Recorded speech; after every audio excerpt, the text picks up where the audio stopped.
A cool biker stop if you're doing the Picos de Europa triangle.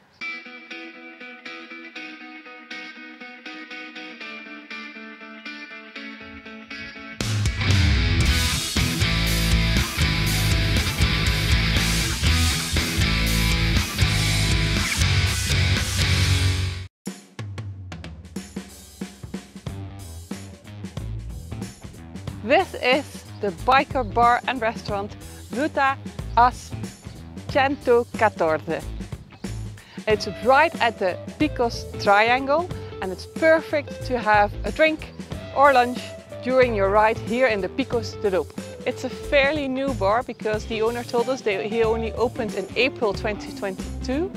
But as you can see, enough parking, a nice terrace, and they've got good food and good drinks.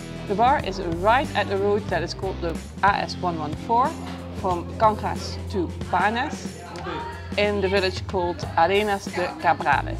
And the owner is a true biker, so... Bienvenidos a la Ruta de Asturias, gracias. Muchas Asturias.